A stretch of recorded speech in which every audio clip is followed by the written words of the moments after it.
webinar. So our presenter for today is Father Ben Alfoke. Welcome, Father Ben, and it is over to you. Thank you. Thank you, sister. And welcome everybody to this penultimate webinar we have under the theme of justice, peace, and integrity of creation within the framework of the spirituality of the heart. And let me share my screen with you.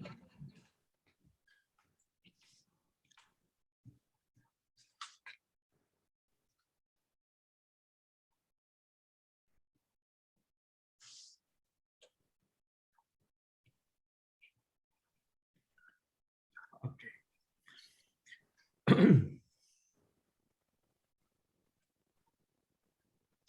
Our topic for tonight or for today is the third encyclical of Pope Francis on fraternity and social friendship. The objectives of tonight's presentation are the following: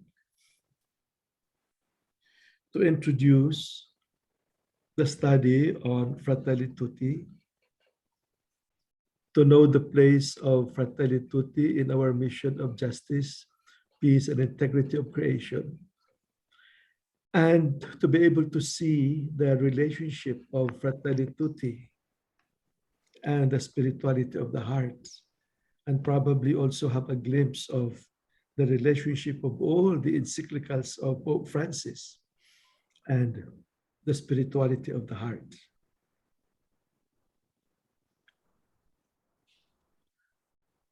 First of all, I'd like to invite you to a short period of quiet, some few moments of quiet. And in our heart, we open ourselves to the Word of God, to the presence of Jesus, to the Word of the Church and the Holy Father, and to the Word of the people and of creation. And we behold the pierced heart of Jesus with Father Chevalier in mind, with Father Chevalier contemplating on the pierced heart of Jesus, from which a new world emerges. From the heart of Jesus to the church, to the people of our time, and to ourselves.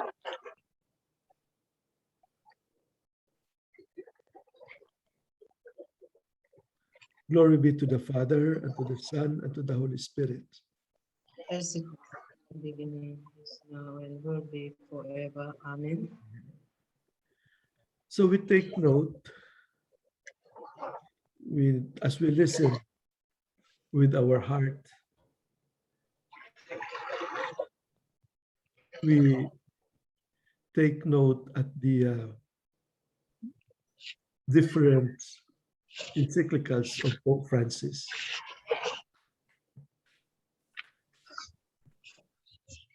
Can I ask Sister Rosemary to please mute yourself?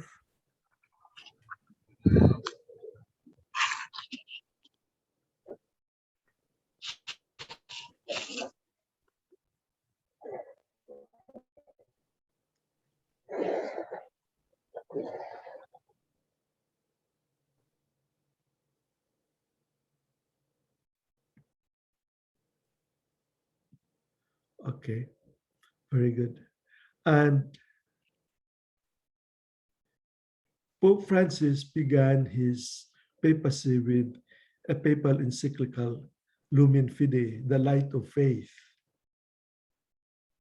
This was followed by Laudato Si, and then Fratelli Tutti. I think in between, he had the Evangelii Gaudium, the joy of the gospel, and the other exhortations. I would hazard to guess that, excuse me, I would hazard to guess that Lumen Fide is a programmatic articulation of Pope Francis, of his papacy, the direction of his papacy from the perspective of the faith. With Laudato Si, he offered a very comprehensive understanding or analysis of the world situation, not just the human situation, but what he termed the integral ecology, the situation of the cosmos. And Fratelli Tutti, there he offered concrete ways of implementing the aspirations of Laudato Si, the aspirations of God's kingdom in the hands of men and women in our time from the perspective of faith.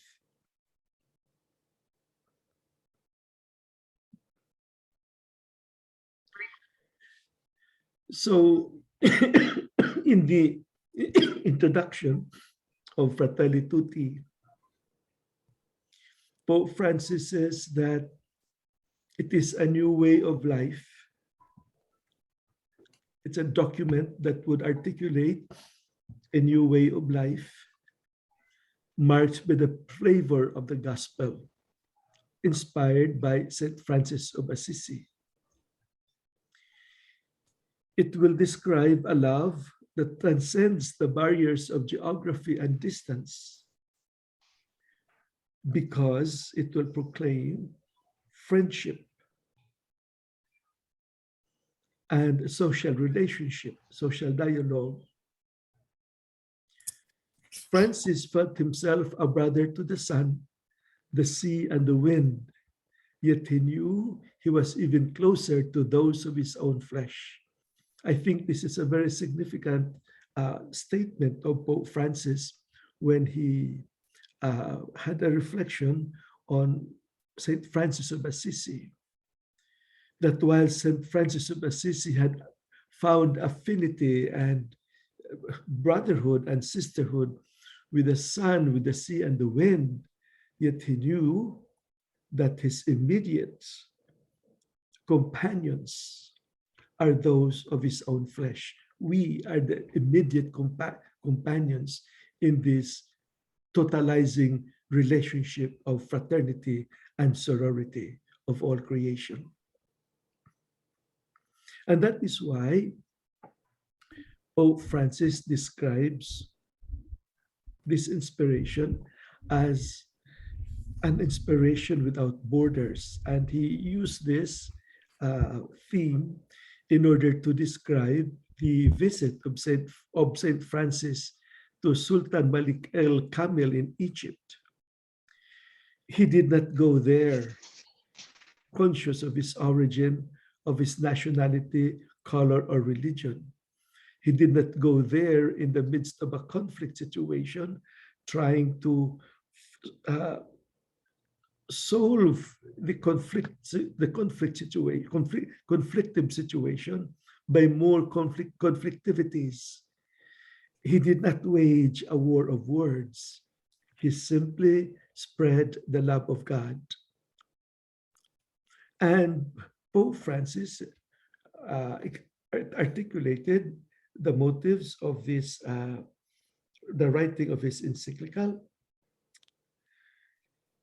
in the midst of the pandemic. So he is going to offer us a teaching on fraternal love and inviting us to open ourselves, to open our hearts to this encounter of men and women and of all creation, rather than keep ourselves closed onto ourselves. And with this openness, enter into a form of intense interconnectivity. In spite of the pandemic, we do not lose our sense of humanity. We can continue to contribute to the universal aspirations that we are men and women and brothers and sisters to one another. And therefore, even and in spite of the pandemic, we have this responsibility to take good care of each other and all of creation. The first part of after the introduction, the first part of the Fratelli Tutti is a kind of an analysis of the situation, of the world situation. And he organizes this under the theme, Dark Clouds Over a Closed World. He sees our world as a closed world.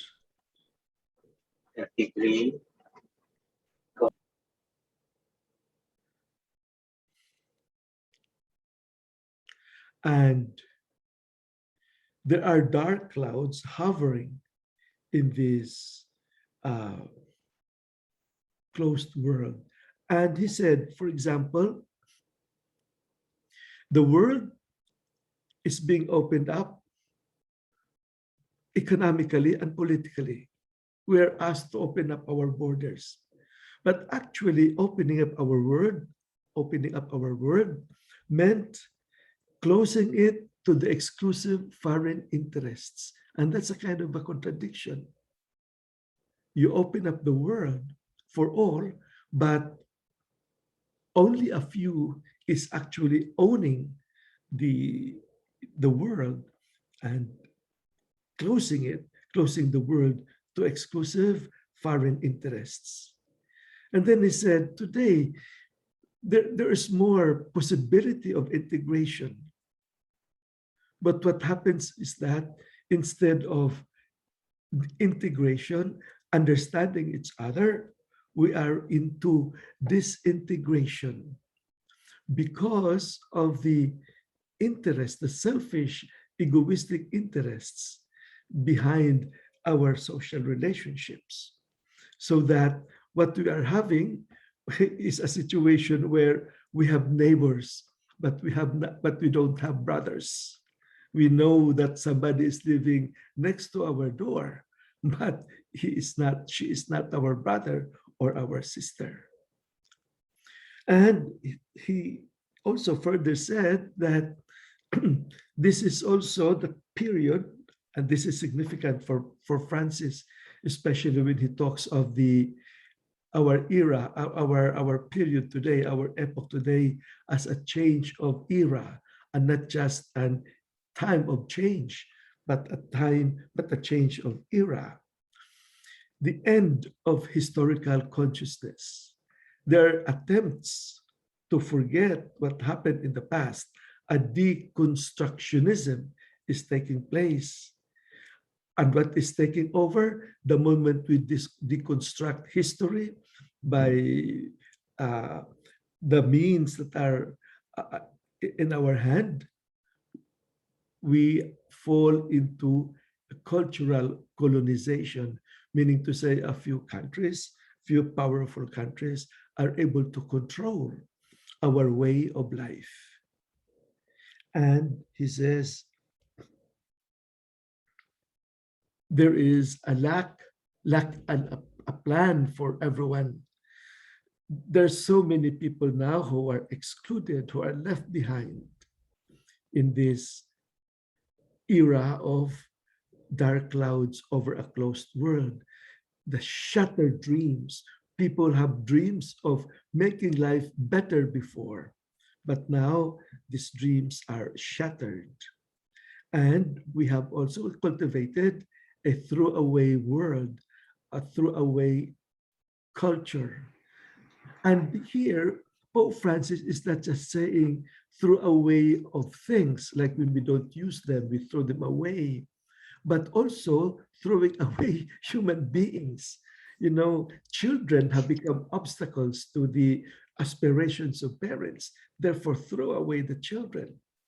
And the old people, they are such a burden to business and to families today. Therefore, put them in their loneliness in some houses. And then he talks of insufficiently universal human rights, especially, for example, with regard to women and children and the trafficking, children. People have no rights at the borders when there is supposed to be like the right to life, to liberty are supposed to be universal human rights, so that we are living in a period of conflict and fear.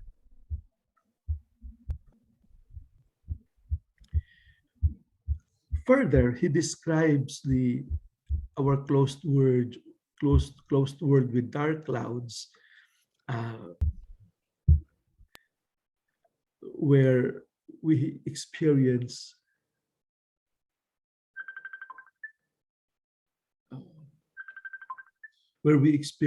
just a moment. I get frozen from time to time. I think it's probably because of my signal or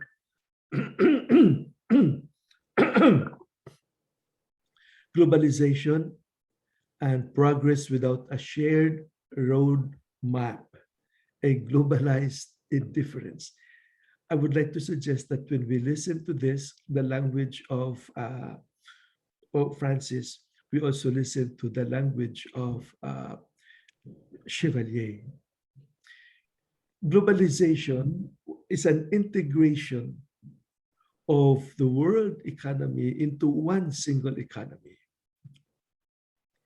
And this kind of integration of a world into one does not provide a roadmap for the betterment of everyone, but only for a few.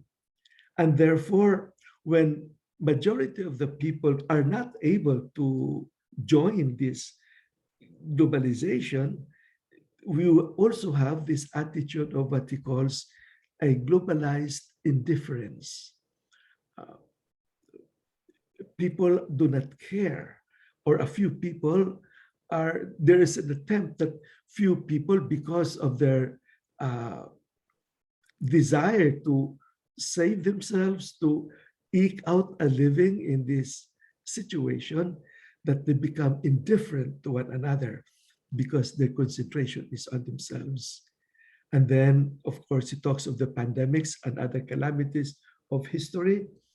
That includes, for example, what we have now, the COVID-19, and also the other natural calamities, that including wars. And then he talks of the absence of human dignity on the borders, which I alluded to earlier. And then, this is really perplexing, the illusion of communication. He thinks, he looks at it this way. Now we have the instruments for communication.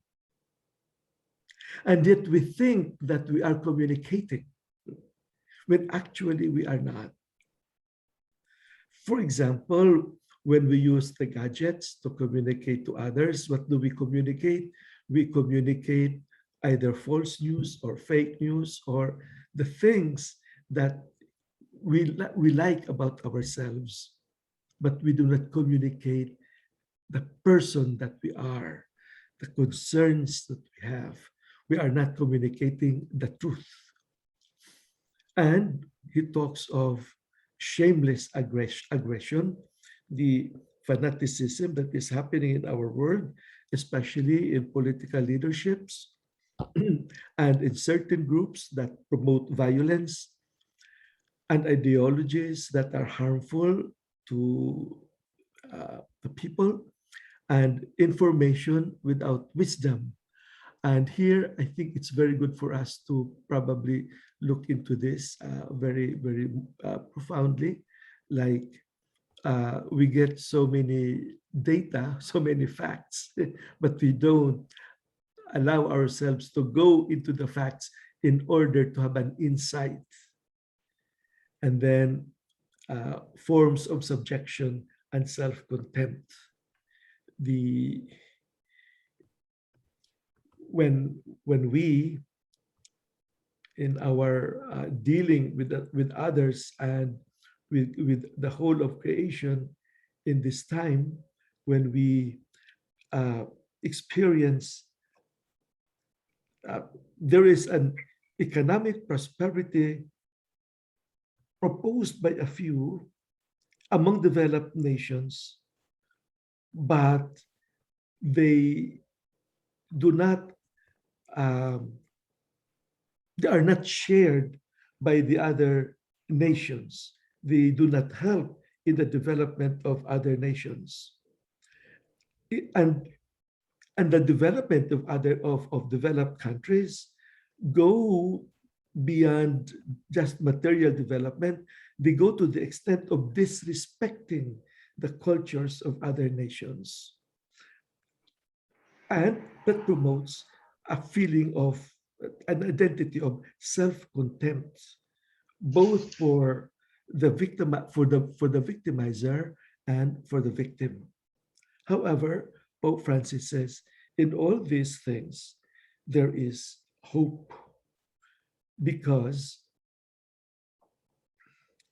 despite these dark clouds, which may not be ignored, he says, there are new paths to hope, because God continues to sow abundant seeds of goodness in our human family. And he cites examples of these possibilities or the paths of new hope.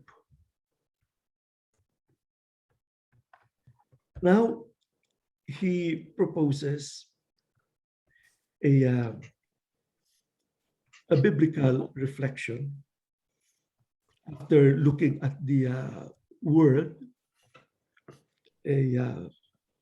of a world of clouds, dark clouds in a closed world, and shattered dreams versus the emergence of new hope. Pope Francis goes into the inspirations of sacred scripture. And for that, he uses for his main text, he uses the passage of Luke 10:25 to 37 on the story of the Good Samaritan.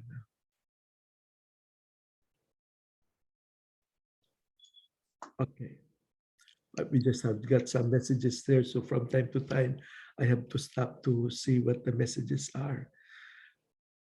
And they said their Old Testament inspirations of the text that he's trying to use for his own reflection. And he says, in Genesis, there is that question, where is your brother? Am I my brother's keeper? And then in Job 41, did not he who made me in the womb also make him? And did not the same one fashion us in the womb? A relation, just a moment. Okay. A relationship already in the womb. A relationship is already established. A relationship with the other. And then in Leviticus 19:18, you have love your neighbor as yourself. In Tobit, not to do to others what you would not want them to do to you, which was adapted by Rabbi Hillel as you know, this saying captures the whole of the Torah. And in Sirach 18:13, the compassion of man is for his neighbor, but the compassion of the Lord is for all living beings. I would like to suggest that we look into this text very carefully, like on your own, and see how Pope Francis is using this text to, in a degree that heightens our consciousness for the other, our concern for the other, and for all of creation. And then in the New Testament context, he alludes to Matthew 7:12, and everything do to others as you would have them do to you, for this is the law and the prophets. This command is universal, since the Heavenly Father makes the sun rise on the evil and on the good. And in Luke 6, be merciful just as your Father is merciful. I would like to suggest that on your own, look into this text, Exodus 22:21 up to 1 John 4:20, because Pope Francis would consider them as the texts that inspire, that proclaim fraternal love, which inspires the text that he's using.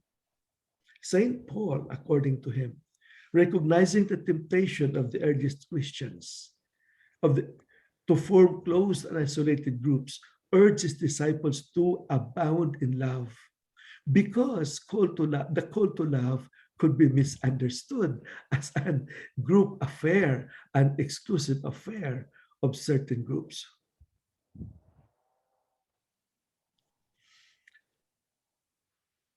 In the Johannine community, fellow Christians were to be welcomed even though they are strangers to you. In this context, we can better understand the significance of the parable of the Good Samaritan. Love does not care if a brother or sister in need comes from one place or another. For love shatters the chains that keep us isolated and separate. In their place, it builds bridges. Love enables us to create one great family where all of us can feel at home. Love exudes compassion and dignity, which leads us to the stranger on the road. And I would like to suggest that we also look at this picture and see the two people there at the back who left this victim behind. And Pope Francis, in his reflection of this text, he says, people of important positions passed by, They have important positions, but lacking in the sense of the common good. Is that true? Is that true? Is that also true that people avoid problems? Just a moment. Can you hear me? Sister Kathy, Lila says, she can hear me loud and clear. Good. I'm just putting it because there are some participants are unable to hear. So I'm just saying, are they able to hear? So if some are hearing, then that's good. It's probably their connections. Connection. Yeah. Okay. Thank you. Yes, I can hear very clearly. Thank you. Very good. Thank you. So we continue. The call to read this passage to allows us to hear the call to rediscover our vocations as citizens of our respective nations and of the entire world, builders of a new social bond. Take note of this. Pope Francis is saying, yes, we are citizens of our respective nations, but more than that, we are citizens of the entire world. Actually, Paul would say, yes, but First and foremost, we are actually citizens of the kingdom of heaven, and only secondarily, citizens of any nation here on earth. We are builders of a new social order. The parable shows us how a community can be rebuilt by men and women who identify with the vulnerability of others, who reject the creation of a society of exclusion and act instead as neighbors, lifting up and rehabilitating the fallen for the sake of the common good. At the same time, it warns us about the attitude of those who think only of themselves and fail to shoulder the inevitable responsibilities of life as it is. So the second part of this is the escapism of those who don't want to take responsibility, inevitable responsibilities of life.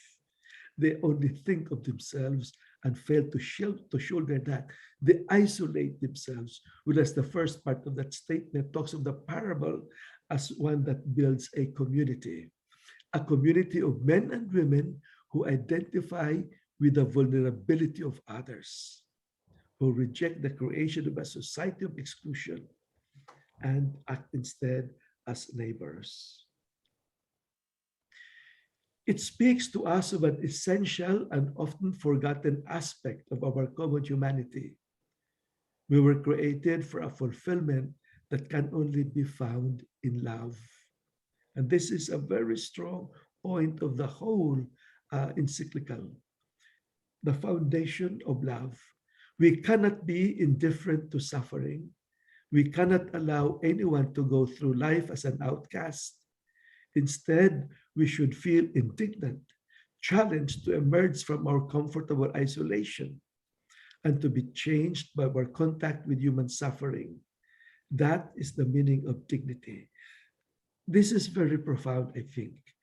Our dignity is found not in the degrees or in the resources that we have, but in our capacity to love, in our capacity to be not indifferent to suffering, when we cannot allow anyone to go through life as an outcast, when we are indignant and challenged to emerge from our comfortable isolation and to be changed by our contact with human suffering, there lies our dignity, not in the avoidance of suffering or being anesthetized of the possibility of suffering that is part of life itself. And Pope Francis goes, bit by bit, to this parable. And he says, this story is constantly retold. And then sometimes we are told that of the priest and of the Levite and the robber, and then the victim of the one who came to succor him. But in the continuous retelling, it seems that we tend to forget the other characters and we only focus on the victim and on the one who helped him. But he's asking us to go into the characters of the story and to see that in that story of vulnerability and compassion, each of us can start a new way of life. And we can see that being neighbors recognizes no borders. And the plea of the stranger is a plea for our own humanity. And then he makes these comments, robbers can be aided by indifferent passers-by. Can you imagine? When we see somebody being robbed, and then we pass by because of our indifference, that our passing by because of our indifference can inspire other robbers or the same robbers to rob others more, to rob others too. So we are actually creating a situation of robbery, because of our indifference.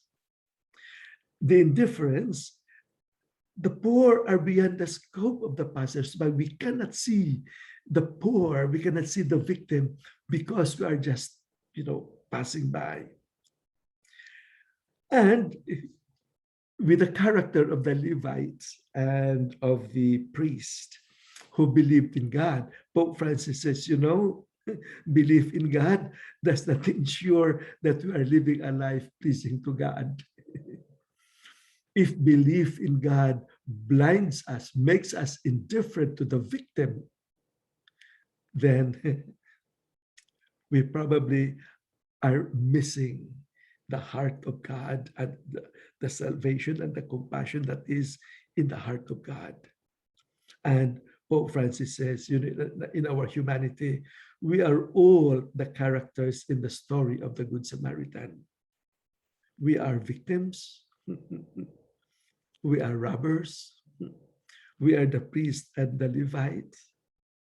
We are the Good Samaritan, and we are the innkeeper too. So I would like to suggest that we think about this.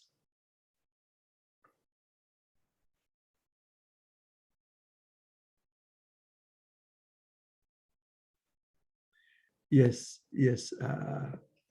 We will go to the questions later. Yes, we are all the characters in the story of the Good Samaritan. Like we can see the characters, the Levites, the priest, the robber, the victim, the Good Samaritan, and the innkeeper. We can see them all at the same time in ourselves. And I would like to suggest that maybe it's a good point for us for our reflection.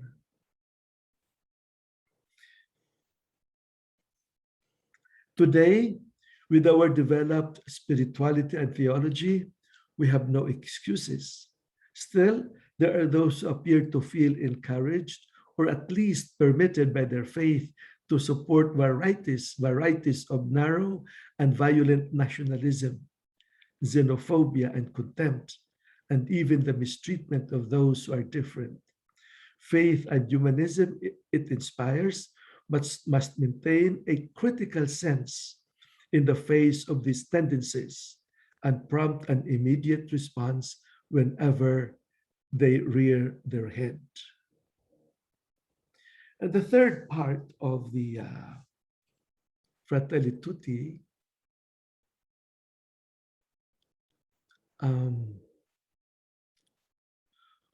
is in envisaging and engendering an open world.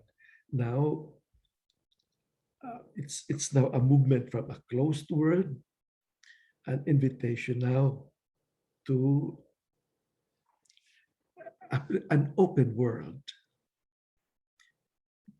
And Pope Francis says, introducing this topic, life exists where there is bonding, communion, and fraternity. And life is stronger than death when it is built on true relationships and bonds of fidelity. On the contrary, there is no life when we claim to be self-sufficient and live as islands. In these attitudes, death prevails. And I think that really goes through like the very basis of our existence as an existence of love, because love is fundamentally a relationship. And that reminds me of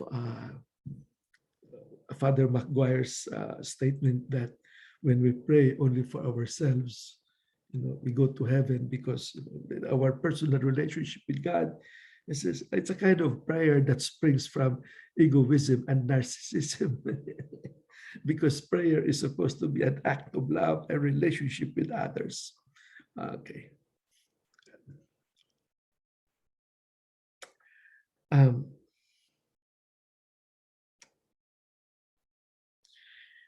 The The open word, opening ourselves, means we move beyond ourselves.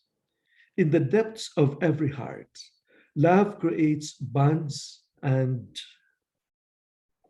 expands existence, for it draws people out of them towards others. Since we were made for love, each one of us, each one of us, uh, a law of ecstasis seems to operate. The lover goes outside the self to find fuller existence in the other. So that really is the direction of love, to go outside of myself towards the other in a relationship.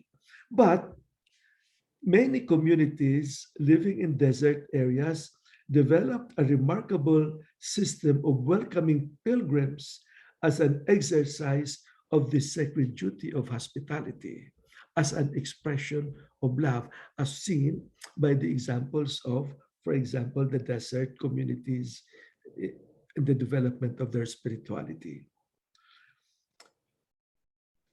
And when we talk of the unique value of love, people can develop certain habits that might appear as more values, fortitude, as moral values, fortitude, like fortitude, sobriety, hard work, and similar virtues. Yet, if the acts of the various moral virtues are to be rightly directed, one needs to take into account the extent to which they foster openness and union with others. The spiritual stature of a person's life is measured by love, which in the end remains the criterion for the definitive decision about human life's worth or lack thereof. And that is, the unique value of love. We are invited to have a love that is more open, more inclusive, and to have open societies that integrate everyone. However, there is also a kind of what you call inadequate understanding of human love. A love capable of transcending borders is the basis of what in every city and country can be called social friendship. Genuine social friendship within a society makes true universal openness possible. This is a far cry from the false universalism of those who constantly travel abroad because they cannot tolerate or love their own people. Those who look down on their own people tend to create within society categories of first and second class, people of greater or lesser dignity, people enjoying greater or fewer rights. In this way, they deny that there is room for everybody. And that leads Pope Francis to say that, our friendship, our world must be more than just a world of associates in work, associates in some projects, but it should be grounded in the recognition of the value of the human person rather than of what he professes to do or what he does, what his work is.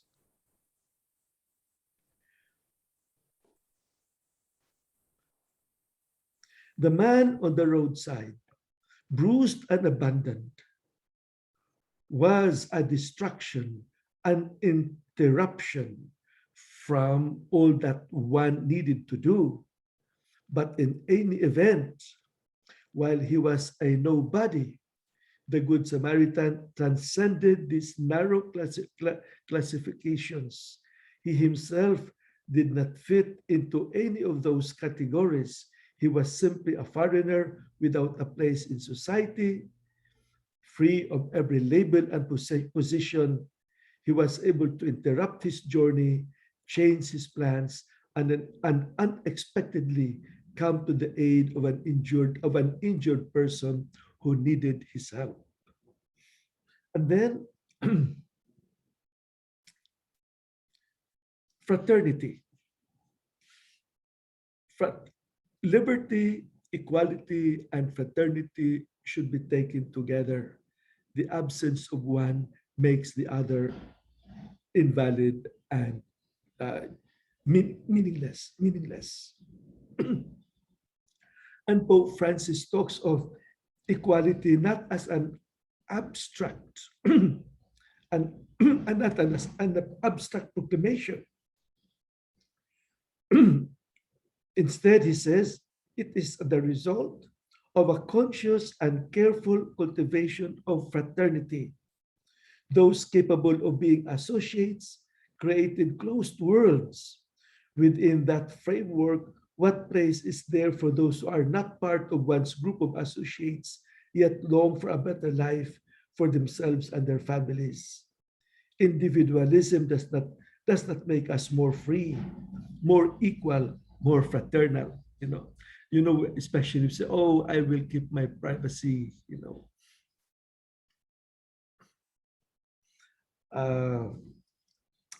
and then I will be, he is equal to me, so that the private persons, the private dignity of a person. The mere sum of individual interest is not capable of generating a better world for the whole human family, nor can it save us from the many ills that are now increasingly globalized. Radical individualism is a virus.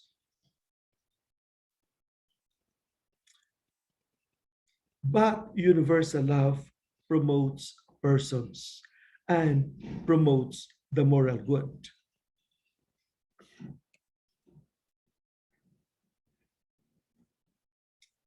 And then Pope Francis, in his invitation for an open world, invites us to appreciate the value of solidarity and the social role of property. He discusses this like, oh, we recognize the value of private property, but we know this already. Private property is secondary in terms of value when compared to the cause of the common good, so that I may sacrifice my private property, or my private property loses its value when it cannot contribute to the common good. The common good, in fact, precedes the private property or private ownership. And then Pope Francis talks of the rights without borders. So there are borders that does not recognize our rights. For example, in the migrants, when they're in the border, they lose their rights.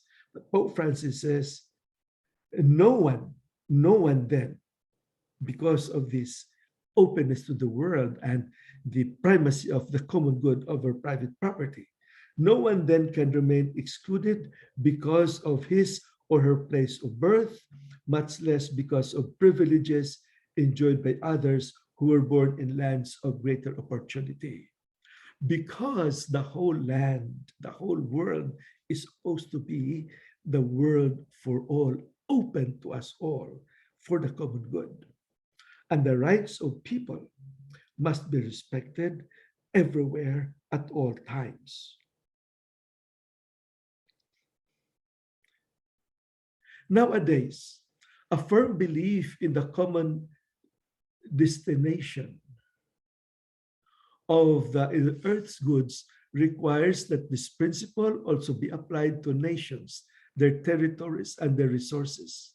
seen from the standpoint not only of the legitimacy of private property and the rights of its citizens, but also of the first principle of the common good, common destinations of goods, we can then say that each country also belongs to the foreigner, in as much as a territory's goods must not be denied to a needy person coming from elsewhere.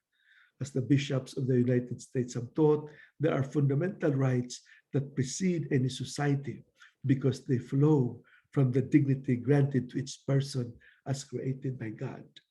Take note of this. How do we make this insight, teaching of the Holy Father popular? And we tell people and we tell nations, rejoice that your country, that your land is actually a land for everyone because you participate in the goodness of God, and each person receives that equal dignity as a son and daughter of God. How can we do that? And of course, also structurally in our missions. And then Pope Francis now in chapter 4 talks of a heart open to the world. So you have the word open to others, to all, and now a heart open to the world. All human beings are brothers and sisters.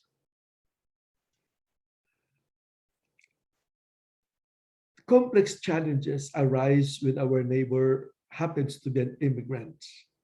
Ideally, unnecessary migration ought to be avoided. This entails creating in countries of origin the conditions needed for a dignified life and integral development. Yet until substantial progress is made in achieving this goal, we are obliged to respect the rights of all individuals to find a place that meets their basic needs and those of their families, and where they can find personal fulfillment. And this is very important because historically, Pope Francis would also say that it is possible that the poverty of one nation is caused by the other developed nation, and that the developed nation developed because of the poverty of others, and therefore, consequently, they are indebted to the ones who are poor, to the ones who are forced to leave their homeland and to go to that country that is more developed. That was the cause of the underdevelopment of the other. And that also goes through with the situation of the debts of industrialized nations in terms of ecology. And they owe, when poor nations are suffering from ecological destruction or difficulties, that's possibly also because of the exploitation of the rich nations of their own ecological resources. And therefore, Pope Francis says, in these borders and their limits, we are supposed to welcome everyone, protect everyone, promote everyone, and integrate everyone as one. A heart open to the world.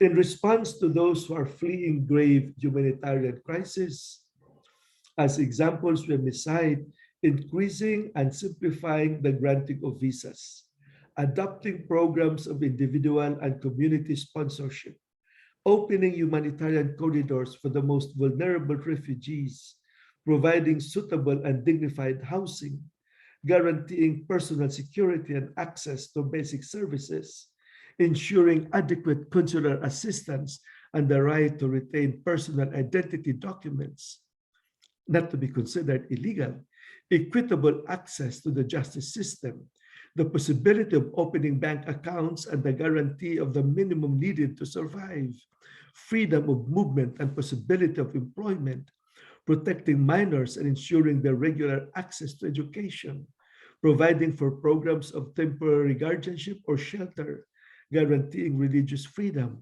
promoting integration into society, supporting the reuniting of families, and preparing local communities for the process of integration.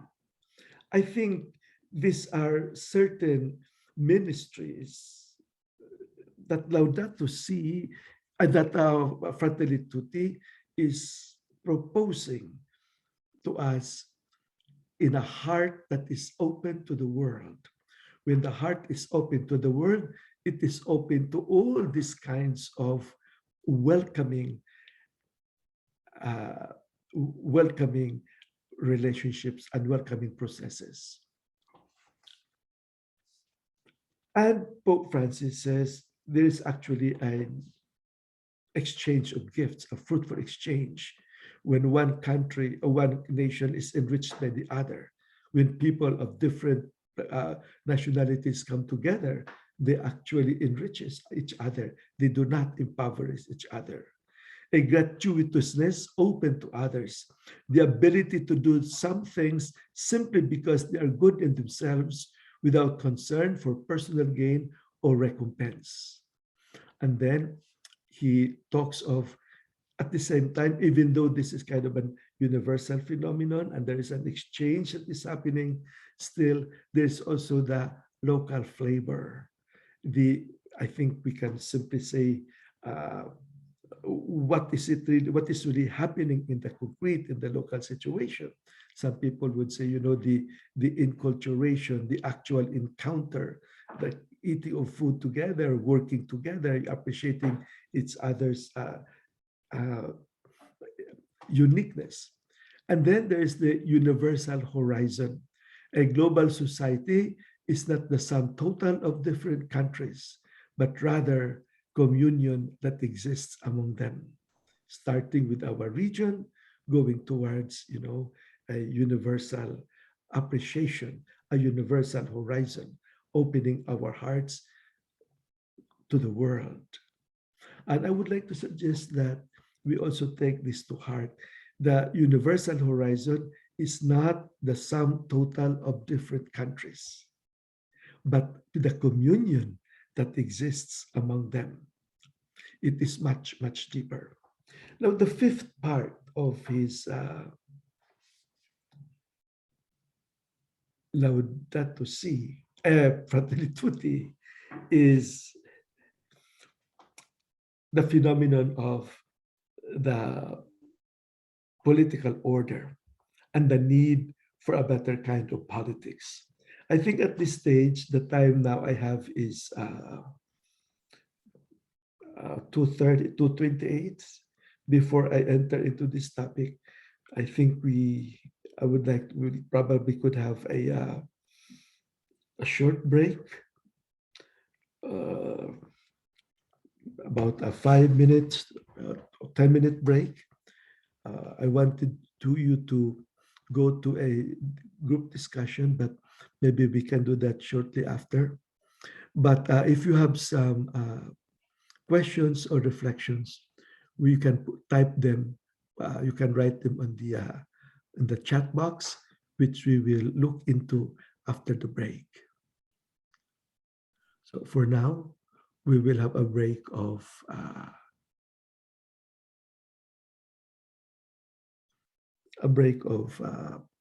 10 minutes. Thank you.